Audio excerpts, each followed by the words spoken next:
स्वागत आपका। मैं हूं योगेंद्र, आप देख रहे हैं खास खबर। खास खबर में हम बात करेंगे मनरेगा से जी राम जी, वीबी जी राम जी। लोकसभा में ये बिल पास हो चुका है, राज्यसभा में भी ये पास होगा और उसके बाद जो प्रोसेस है, कानूनी प्रक्रिया है, कानून का रूप लेगा। खैर चलिए हम चर्चा शुरू करेंगे और आज हमारे साथ इसमें चर्चा करने के लिए फाइनेंस के जानकार जीडी व्यास साहब हमारे साथ हैं, वरिष्ठ पत्रकार राजीव जैन साहब हैं, डॉक्टर शोभित हमारे साथ पटना से जुड़ रहे हैं। सभी का स्वागत है। चलिए व्यास साहब, मैं आप ही के पास में आना चाहूंगा। नाम बदला गया है, लेकिन सवाल ये उठता है कि इससे बदल क्या जाएगा। 60-40 के रेशो की बात की जा रही है, 125 दिन लेबर डेज में इजाफा होगा, तो कहां इसमें बेनिफिट होगा और क्या ये सब कुछ उसी योजना में भी ऐड किया जा सकता था? मैं पहले तो अभी योजना क्या है उसके बाबत बताना चाहूंगा। आज की तारीख में योजना यह है कि अनस्किल्ड लेबर का 100% भारत सरकार देती है, स्किल्ड लेबर का 75% भारत सरकार देती है, 25% स्टेट गवर्नमेंट को मिलाना पड़ता है। ये तो लेबर कंपोनेंट हुआ। जहां तक सामग्री की बात है, सामग्री का भी 75-25% का रेशो होता है, यानी सेंट्रल गवर्नमेंट 75% देती है और 25% जो पैसा दिया जाता है वो स्टेट गवर्नमेंट द्वारा दिया जाता है, मिलाया जाता है। बल्कि मैं यूं कहूं तो रीजन इसके पीछे बहुत सीधा सीधा है। हमारा इस योजना का उद्देश्य क्या है? एक निश्चित रोजगार के दिन उपलब्ध कराना आम बेरोजगार व्यक्ति को, और उसके चूंकि निश्चित दिन उपलब्ध कराना है तो 100 के 125 होना तो बहुत अच्छी बात है। लेकिन प्रश्न ये आता है कि कई सारी स्टेट गवर्नमेंट ऐसी स्टेट गवर्नमेंट है जिन स्टेट गवर्नमेंट पे जो आप फरमा रहे हैं कि कुछ अखबारों में ये खबर छपी है कि सेंट्रल गवर्नमेंट कम पैसा देगी और एक उन्होंने एक कांस्टेंट सा बना दिया। जो अभी मैंने कहा कि 100% लेबर का पैसा अनस्किल्ड का गवर्नमेंट ऑफ इंडिया देती है, उसकी बजाय एक फॉर्मूला बना दिया, 70-30 का बना दिया, 75-25 का बना दिया, जो भी बना दिया जो अखबार में, क्योंकि अभी वास्तविक रूप से कोई चीज सामने नहीं आई है। वो जब योजना बन जाएगी, योजना बनने के बाद में उसकी गाइडलाइन आएगी, उसमें आएगा कि गवर्नमेंट ऑफ इंडिया कितना पैसा देगी और राजस्थान सरकार या किसी स्टेट की गवर्नमेंट कितना पैसा देगी। इसमें एक बात विचारनी है, और वो विचारनी बात ये है कि हमें होता तो ये दिखाई दे रहा है कि लेबर, अनस्किल्ड लेबर का 100% पैसा भारत सरकार दे रही है, लेकिन कोई प्रोजेक्ट जब बनता है तो उसमें मटेरियल कॉस्ट भी होती है और उसके अंदर लेबर कॉस्ट भी होती है। तो उस पूरे प्रोजेक्ट पे चूंकि दोनों का अलग अलग हिस्सा है, 100% लेबर का हिस्सा है अनस्किल्ड के मामले में, 75% स्किल्ड का हिस्सा है या अर्ध कुशल का हिस्सा है, तो टोटल एवरेज क्या आता है? वो टोटल एवरेज और जो अब स्कीम आ रही है उसमें स्टेट गवर्नमेंट पे भार कितना पड़ता है, इसको अपने को देखना पड़ेगा। और निश्चित रूप से एक बात तो बहुत साफ साफ समझनी पड़ेगी हमें कि स्टेट गवर्नमेंट पे ज्यादा भार डालना निश्चित रूप से स्टेट गवर्नमेंट के लिए एक तकलीफ देह होगा। जहां आज की तारीख में हिंदुस्तान में बेरोजगारी की समस्या सबसे ज्यादा है और हम एक रोजगार उपलब्ध करा रहे हैं, तो स्टेट गवर्नमेंट पे भार कम होना चाहिए। जी बिल्कुल। राजीव जी, आपके पास में आना चाहूंगा मैं। खैर चलिए, पहले बिल्डिंग्स के और योजनाओं के नाम को नई बात नहीं है, पहले भी बदले गए हैं, लेकिन एक ऐसे मोड़ पे देश की सियासत आ गई है कि इसमें महात्मा गांधी और राम दोनों को लपेटा जा रहा है। तो क्या लगता है आपको कि ये सब कुछ उसमें जोड़ा जा सकता था, मनरेगा में भी? देखिए योगेंद्र जी, अब नाम बदलने का, जब योजना प्रारंभ हुई थी तब उस समय महात्मा गांधी का नाम नहीं जुड़ा था, नरेगा के बिल्कुल, नाम। बाद में जोड़ा गया। बाद में 2019 में जोड़ा गया ये महात्मा गांधी, इसको नरेगा योजना को महात्मा गांधी तो मनरेगा हो गई। तो ये योजना है। अब इसका बेसिक जो पर्पज ये है कि ग्रामीण क्षेत्र में रोजगार उपलब्ध कराना है। तो जो स्थिति हमारे देश की है, ग्रामीण क्षेत्रों में पलायन होता है, मतलब मूल मकसद तो उस योजना का ये है कि भाई पलायन रोकना और ग्रामीण इलाके में ही रोजगार उपलब्ध कराना। और साथ में उसके साथ ये भी है कि जो मटेरियल लिया जाता है, मटेरियल कंपोनेंट जो उसमें उपयोग में आएगा, वो उसी इलाके की किसी शॉप से या किसी रजिस्टर्ड दुकान से वहीं से लिया जाएगा। तो उसके पीछे भी एक जैसे कि ग्रामीण क्षेत्रों की जो आर्थिक गति है वो उससे होगी, वहां अर्थव्यवस्था सुधरेगी, वहां के लोगों के हाथ में पैसा आएगा, पैसा आएगा तो वो खर्च करेंगे, वो अपने स्थानीय स्तर पे खर्च करेंगे। तो एक रोटेशन उसके पीछे जो मकसद था ये। अब इस योजना को अब नए सिरे से किया। पिछली योजना जो अभी तक चल रही है उसमें एक तो ये भी है कि मतलब उसको देसी भाषा में हम ये कहें कि पक्के काम नहीं हो सकते, मतलब मशीनरी वाले यूज उसमें मनरेगा में नहीं होता था कि वह मनरेगा में कोई कच्चे काम ही होंगे, भाई कहीं नाली खुदाई या उस तरीके से जो लेबर वाला काम है उस तरीके का। और उसमें जो योजना अब जो आ रही है, जो एक्ट आ रहा है, जितना हम समझ पा रहे हैं कि बाद में इसकी गाइडलाइंस, जैसे भी व्यास जी बता रहे थे, वो चीजें सब बाद में बनेंगी। लेकिन अब ये एक सरकार ने इसमें एक प्रावधान ये भी किया है कि पक्के काम भी हो सकते हैं, मतलब इंफ्रास्ट्रक्चर का भी वहां निर्माण हो सकता है कि ग्रामीण क्षेत्रों में कि जो पैसा खर्च हो रहा है या जो भी चीजें हो रही है, एक रोजगार तो उपलब्ध कराया ही जा रहा है, साथ में एक पक्का निर्माण भी कहीं वहां होगा। तो वो एक स्थायी संपत्ति भी हो जाती है उस इलाके की, उस ग्रामीण क्षेत्र की, कि वो एक परिसंपत्ति का वहां निर्माण होगा। तो इस एक्ट में अब ये भी रखा जा रहा है, ये भी एक अच्छा प्रावधान है। अब इसमें जो भार की बात है कि राज्य सरकार ये, तो अलग अलग राज्यों का अलग अलग वो आएगा मेरे ख्याल से जो आने वाले समय में, कि किस राज्य में कितना पैसा उसको राज्य को वहन करना पड़ेगा, तो केंद्र कितना उसमें देगी। लेकिन मूल मकसद जो है, अब जो रोजगार के दिन भी बढ़ाए गए हैं, 100 की जगह 125 कर दिए गए हैं। अब कई स्टेट गवर्नमेंट अपने यहाँ के, राजीव जी, वो तो कुछ राज्यों ने भी कर रखे हैं 125 दिन अपने भी आप पे। वो अपने भी यहाँ पे अब इसमें भी 10 दिन 15 दिन का ऐड और कोई भी राज्य सरकार कर सकती है कि ठीक है कि 125 दिन का तो केंद्र सरकार के उसमें में है, हमारी तरफ से भी 15 दिन इसमें बढ़ाए जाते हैं। वो एक स्टेट, हर स्टेट अपने अपने हिसाब से उसमें कुछ कर सकता है, इसमें कोई दो राय नहीं। लेकिन मूल मकसद तो जो है कि एक पैसा वहां जाना चाहिए। अब इसमें है कि करप्शन कम खत्म होगा, करप्शन खत्म तो हो ही नहीं सकता अपने देश में, चाहे किसी भी तरीके की योजना लिया है, लेकिन कम हो सकता है, उस पर निगरानी व्यवस्था बढ़ सकती है। तो इसमें डिजिटली पेमेंट होगा कि उसके खाते में जाएगा, अब उसको रोजगार मिलेगा। तो ये एक अच्छी व्यवस्था है। अब इसमें आने वाले समय में देखना है कि जो मटेरियल जहां से लिया जाएगा वो उसी ये जहाँ काम चल रहा है उसकी पंचायत समिति एरिया की किसी शॉप से या वहाँ कोई जो रजिस्टर्ड फर्म होगी उससे लिया जाएगा। तो वो भी एक अच्छी चीज है। अब अनियमितताएं तो बहुत होती हैं, गड़बड़ियां तो हमारे देश में अपनी योजनाओं में तो होती है। जैसे पिछली बार भी बहुत सी चीजें पकड़ी गई कि स्थानीय जो ग्राम प्रधान सरपंच जो भी होते हैं प्रभावशाली लोग, उन्होंने अपनी फर्में बना ली, अपनी फर्मों से ही वो माल सप्लाई करने लग गए। तो ये चीजें हैं, इस पर कहीं निगरानी व्यवस्था, मतलब कम से भ्रष्टाचार कम से कम उसको रोकने के उपाय भी यदि एक्ट में होंगे तो निश्चित तौर पर आम ग्रामीण को इसका बड़ा फायदा मिलेगा। जी योगेंद्र जी। बिल्कुल, खैर लाभ मिलना चाहिए, कुछ ना कुछ इसमें चेंज भी किया होगा। डॉक्टर शोभित हमारे साथ पटना से जुड़े हुए हैं।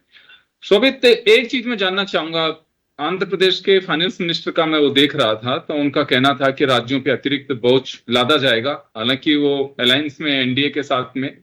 बिहार की अगर मैं बात करना चाहूं तो क्योंकि वहां गठबंधन की सरकार है, वहां किसी तरह की को उहापोह की स्थिति है, क्यों भाजपा शासित राज्यों में तो कोई भी अपनी ओर से चाहे वो कर्ज में डूब जाएंगे लेकिन कोई बोलेगा नहीं अगर 60-40 के रेशो पे उसी तरह से चला तो।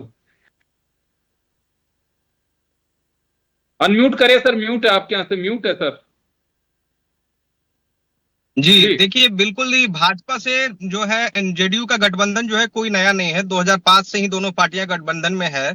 ऐसे में जी। आप देखेंगे कि जो यह योजना है, विकसित भारत गारंटी फॉर रोजगार एंड आजीविका मिशन ग्रामीण की जो योजना है, इसका जो है जो बोझ है वो बिहार सरकार पहले से वहन कर रही है और आगे भी करने में वो स्वतंत्र रूप से कार्य करेगी। आप इसमें देखेंगे कि जो 100 दिन से बढ़ाकर 125 दिन की जो की गई है योजना, ये तो स्वागत योग्य कदम है सरकार का। लेकिन आपको इसमें भी ध्यान देने योग्य बातें होंगी कि पिछले 5 साल में जो डेटा हमारे पास है, जो केंद्रीय ग्रामीण विकास मंत्रालय का डेटा है, वो सिर्फ औसतन जो है वो 50 दिन का ही रोजगार लोगों को मिल पाया है। अब आप ऐसे में इस बात को कहां से, और हर राज्य में जो है इसकी अलग अलग जो मजदूरी का जो इसमें रेट है वो हर राज्य में अलग अलग है। आप देखेंगे तो जो 2024-25 का जो आंकड़ा है हमारे पास, उसमें 374 रुपये हरियाणा में है, जहां पर आपको 34 दिन का ही मात्र रोजगार इसमें मिल पाया है। इसके अलावा जो है अरुणाचल प्रदेश में जो है 234 रुपया इसका जो दर है 2024-25 का, उसमें जो है मात्र 67 दिन का ही रोजगार इसमें मिल पाया है। वहीं उत्तर प्रदेश की अगर बात करें आप, जो सबसे बड़ा राज्य है पूरे देश में और जहां सबसे ज्यादा मजदूरी के लिए लोग पलायन करते हैं, बिहार और उत्तर प्रदेश में यह सबसे ज्यादा आंकड़ा आप देखेंगे, तो यहाँ बहुत हैरान करने वाला आंकड़ा है कि यहाँ मजदूरी की जो दर है वो सबसे कम है, वो मात्र 237 रुपए है, और यहाँ औसतन जो है 51 दिन का ही रोजगार लोगों को मिल पा रहा है। ऐसे में सरकार को यह देखना होगा कि जो योजनाएं लागू कर रहे हैं उसमें अधिक से अधिक लोगों को रोजगार मिल पाए, और जो है इसमें जो है 500 रुपये मिनिमम जो है लोगों को रोजगार की राशि दी जाए। इसके लिए 2018 में ही कमेटी एक बनी थी, उस कमेटी ने यह तय किया था कि जो है 500 रुपये मिनिमम जो है आपको रोजगार दिया जाना चाहिए, जिसमें केंद्र सरकार 300 रुपए दे और राज्य सरकार 200 रुपए दे। जहां तक बिहार में बोझ का सवाल है, तो कई ऐसी केंद्र की योजनाएं चल रही हैं जो राज्य में अच्छे रूप से कार्यान्वित हो रही हैं और लोगों तक उसका असर पहुंच रहा है। ऐसे में केंद्रीय ग्रामीण विकास मंत्रालय की जो योजनाएं हैं, ये योजनाएं तो काफी अच्छी हैं, और जहां जिनको कोई आजीविका नहीं मिल पाती है उनके लिए तो यह काफी अच्छी योजनाएं हैं, खासकर ग्रामीण स्तर के जो लोग हैं उनके लिए अच्छी। लेकिन सरकार कोविड में बहुत बड़ा बेनिफिट मिला था इससे लोगों को। जी बिल्कुल बिल्कुल, कोविड में कई सारी, जहां मजदूर लोग पलायन करके अपने घर आ गए थे, वहां पर इस योजनाएं की वजह से जो है काफी लोग जो है अपना जीविकोपार्जन कर पाए थे। लेकिन वही बात है कि न्यूनतम मजदूरी जो है वो बढ़ाने की जरूरत है अभी भी, क्योंकि आप देखेंगे तो जो इसमें जो है मैक्सिमम जो है 1000 रुपए पर महीने को जो मजदूरों को जो है रेट मिल पा रहा है। ऐसे में आप इस महंगाई के दौर में इस बात को समझ सकते हैं कि 1000 रुपए पर महीने में जो औसतन जो अभी मिल पा रहा है इस योजना के माध्यम से, लोगों को कहां तक जीविका उपार्जन कर पाएंगे, ये मुश्किल ही बहुत ज्यादा मुश्किल नजर आ रहा है। जी जी बिल्कुल। एक इसे निश्चित रूप से सरकारों की मंशा होती है, लेकिन थोड़ा सा उस पर यह गौर भी करने की जरूरत है कि पैसा जिसके खाते में जा रहा है एटलीस्ट उसको इतना मजबूत तो करिए कि वो कम से कम वो और अपने परिवार के दे। मुझे नहीं लगता कि इससे अकेला अगर मजदूरी करेगा इसी में मनरेगा में या बीबी जी राम जी में, कि वो अपने परिवार का पालन पोषण कर सके। हाँ, एक सपोर्ट कह सकते हैं, पालन पोषण तो बिल्कुल भी इस योजना से नहीं हो सकता, चाहे गारंटी एक 1.25 महीने की 125 दिन की दें और चाहे 1000 दिन की दें, क्योंकि जो पैसा मिलता है उससे किसी का गुजारा नहीं हो सकता। अगर एवरेज भी लगा करके देखें, वो मुझे लगता है कि संतुलित आहार भी नहीं ले सकता। तो मैं व्याख्या आपका रुख वापस करना चाहूंगा। सर, लगता है आपको कि इसको थोड़ा मजदूरी भी 370 का मैं जिक्र सुन रहा हूं कि 370 रुपए इसमें किए गए हैं। जैसे शोभित ने भी एक बात पे सवाल उठाया कि एटलीस्ट मजदूरी तो इतनी हो कि आप आदमी अपना जीवन यापन कर सके। बेशक 125 दिन की आप मजदूरी दीजिए जिसकी गारंटी दे रहे हो, क्योंकि कानून बनाया आपने और फिर कानूनी बनेगा ये। तो यहाँ कुछ ये भी गौर करने की जरूरत है। 500 रुपए दिहाड़ी मजदूर किसी भी चौकटी पे लेता है यहाँ पे, क्योंकि उस काम की एवरेज निकाली जाती है, फिर तो पैसा ही नहीं मिल पाता पूरा। सर, 2-3 बातों को हमको ध्यान में रखना चाहिए। ये मिनिमम वेजेस एक्ट से तय होता है कि कुशल लेबर को, अकुशल लेबर को, अर्धकुशल लेबर को कितना पैसा दिया जाना है। उसके कई फैक्टर्स हैं, उन फैक्टर के अनुसार कैलकुलेट करके एक अमाउंट आता है। पहली बात तो ये है, और इन सब के लिए बहुत ज्यादा जरूरी चीज ये है सर कि एक सेंट्रल गवर्नमेंट ऐसा एक्ट लेकर के आए कि उसके अनुसार एक निश्चित अमाउंट तय हो, इतना तो मिले ही मिले। ये तो बात हुई जो रिफॉर्म की जिसके लिए आवश्यकता है। एक बात और यहाँ पर उठ करके आती है, और जो सर ने अपने पटना से जो फरमा रहे हैं, उन्होंने अपने उसके अंदर कहा कि एक्चुअली 125 दिन का रोजगार नहीं मिल पाता है। और आपकी बात भी जोड़ना चाहूंगा कि जब उस वर्क का एनालिसिस किया जाता है, मेजरमेंट किया जाता है, मेजरमेंट के अनुसार पैसा मिलता है, तो वो 125 दिन नहीं हो पाता। एक बात तो अपने को ध्यान में रखनी पड़ेगी कि सरकार की जो इकोनॉमिकल कंडीशन होती है, या दूसरे शब्द में कहूं, किसी काम के लिए टोटल पैसा जितना अलॉट हुआ है उसी अलॉटमेंट के अनुसार काम होगा। एक तरफ सरकार करी 125 दिन का रोजगार, दूसरी तरफ सरकार एक पर्टिकुलर अमाउंट अलॉट करती है, सेंट्रल गवर्नमेंट के लिए एक पर्टिकुलर परसेंटेज तय करती है। तो दोनों मिलाकर के जितने लोग उसके अंदर आते हैं, उतने लोगों को उसी हिसाब से पैसा प्रोपोर्शनेट होकर के मिलेगा। तो इसमें भी रिफॉर्म करने की आवश्यकता है, इसमें कोई दो राय नहीं है।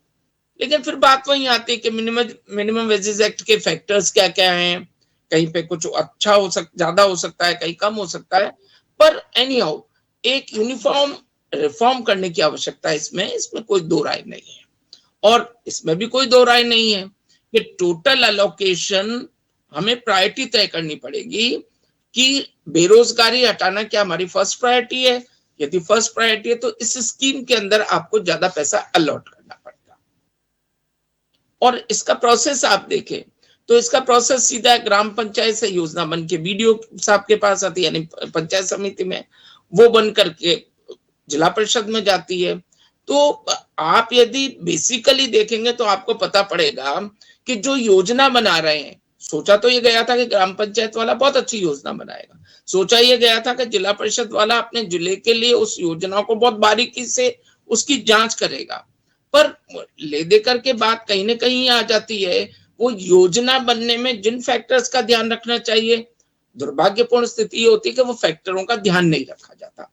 तो एक चीज मैं यहाँ पर अवश्य निवेदन करना चाहूंगा, हालांकि आप एक चीज होगी इसमें अभी, क्योंकि मुझे लगता है कि जब दोबारा से इसका ड्राफ्ट तैयार किया है तो कुछ कमियां खामियां जो रही होंगी, मुझे लगता है कि पूरी तरह से उनमें देखा होगा, क्योंकि पूरा बिल अभी पब्लिक डोमेन में आया नहीं है ये, तो उसमें हो सकता है कि जो हम लोग डिस्कस कर रहे हैं उसके कुछ बिंदु उसमें समायोजित भी किए गए हों। ये भी बात है सर, और इसके अलावा बिल एक्ट आने के बाद में गाइडलाइन जारी होती है सर, बिल्कुल वो गाइडलाइन महत्वपूर्ण होती है। तो वो उस समय के फैक्टर्स को, उस समय की परिस्थितियों को देखते हुए गाइडलाइंस जारी होंगी। तो अभी हमें अगले डिस्कशन के लिए वेट करना पड़ेगा कि एक्ट क्या आ रहा है। जैसे इन्होंने बहुत बढ़िया बात बताई सर ने कि पक्के कामों को पहली बार मंजूरी दी गई। एक्ट में इस बात की भी निश्चित रूप से व्यवस्था होगी। मैं जब डिप्टी सेक्रेटरी रहा तो मैंने एक चीज देखी, आपको एक पंचायत समिति भवन पे पानी की टंकी बनानी है, पानी की टंकी आपको इजीली रेडीमेड अवेलेबल हो सकती है, आप दूसरा काम करा लीजिएगा। पर हमारे यहाँ ये कहा जाता था, सर काम तो इंडिविजुअली करेगा। अब आप श्रम भी खराब कर रहे हैं, जो काम इजीली अवेलेबल होकर के दूसरे काम लिए जा सकते हैं। तो ये कमी कहाँ की आई सर? ये प्लानिंग की कमी आई। तो इस पे हमें ध्यान देना पड़ेगा। बिल्कुल आप सही कह रहे हैं, क्योंकि पूरा कंप्लीट जब गाइडलाइन सामने आएगी तो मुझे लगता है कि और बेहतर होगा। अभी प्राइम फेसी जो मीडिया रिपोर्ट्स और जो चीजें सांसदों से और इनसे जो पता चली है, उसको लेकर के डिस्कस कर रहे हैं। मैं चले राजीव जी आपके पास में वापस आना चाहूंगा। खैर देखिए, नाम बदलें कुछ भी बदलें उससे कोई फर्क नहीं पड़ता, क्योंकि हर गवर्नमेंट का अपना एक एजेंडा होता है कि उसमें हमें नफा नुकसान वोट बैंक सब चीजों को साधने की कोशिश की जाती है। उसके अलावा मजमून भी जरूर बदला जाता होगा, क्योंकि जब इतनी एक्सरसाइज की जाती है, आप अमेंडमेंट लेके आते हो और फिर उसको वापस से नए सिरे से तैयार करते हैं। तो यहाँ जैसे अभी मैंने पहले भी कहा कि कुछ राज्य, जैसे अभी शोभित जी कह रहे हैं कि बिहार तो अपने स्तर पे वहन कर सकता है, क्योंकि कई केंद्र से आयोजित जो योजना है उनको भी वो वहन कर ही रहा है। आंध्र प्रदेश ने अपना ऑब्जेक्शन दर्ज कराया है। बीजेपी शासित राज्य बेशक नहीं करें, लेकिन कभी अगर ऐसी कोई मीटिंग होगी फाइनेंस मिनिस्टर्स को सुना जाएगा, लेकिन जब बिल ही पास हो जाएगा तो मुझे नहीं लगता कि किसी को ये अवसर मिलेगा। तो क्या लगता है आपको कि हाँ वास्तव में राज्यों के आर्थिक हितों का इसमें कहीं अनदेखी नहीं होनी चाहिए? नहीं, अनदेखी तो नहीं होनी चाहिए। जो अब तक की स्थिति है, तो व्यास जी भी जानते होंगे, आप और हम भी जानते हैं इस चीज को, कि नरेगा का पैसा काफी लैप्स भी होता है, पूरा खर्च ही नहीं हो पाता। बिल्कुल, तो ऐसे कई जिले हैं अभी भी, क्योंकि जिलों को आधार बनाया गया था इस योजना में। हाँ, तो मतलब वो लैप्स भी होता है। तो कहीं ना कहीं जो इसका मूल मकसद है, तो कि मतलब रोजगार उपलब्ध, ग्रामीण क्षेत्र में रोजगार उपलब्ध कराना। अब उसके पक्के काम, जैसे 2004 के बाद ये योजना आई, तो इम्प्लीमेंटेशन में कि पक्के काम नहीं होंगे, अच्छी बात थी कि मशीनरी से काम कर दिए जाते, पेमेंट उठा लिया जाता, सरपंच साहब, बीडीओ साहब सब उसका मतलब कहीं भी हुआ तो करप्शन वाली स्थिति आ जाती। तो वो कहीं रोकने के मकसद से कि भाई मजदूरी वाला काम इसमें किया जाएगा। लेकिन अब जो है पक्के काम भी होंगे, हो सकता है कहीं स्कूल का कोई भवन है, वहां एक कमरा का निर्माण काम हो जाए, पंचायत भवन है तो उसमें कोई जरूरत की चीजें निर्माण हो जाए। तो ये एक स्थायी जो होता है ग्रामीण क्षेत्र में, स्थायी परिसंपत्ति का निर्माण हो जाता है। तो वो एक अच्छी चीज है, ये होना चाहिए। हम देखते हैं कि इतना पैसा खर्च होने के बाद भी जो परिसंपत्तियां नहीं बन पाती, उसके लिए दूसरे मद से सरकारों को खर्च करना पड़ता है। तो हो सकता है सरकारों का जो दूसरे मद का पैसा है वो बच जाएगा, वो इसमें कहीं उपयोग में आ जाएगा। अब जहां तक मजदूरी वाली बात है, तो ये बात सही है कि इसमें न्यूनतम मजदूरी का प्रावधान नहीं है। ये अभी तक जो था नरेगा में, अब इसमें इन्होंने क्या प्रावधान किया होगा, क्योंकि ये टास्क बेस्ड आधारित योजना है। जो भुगतान होता है मजदूर को वहां, वो टास्क के आधार पे होता है।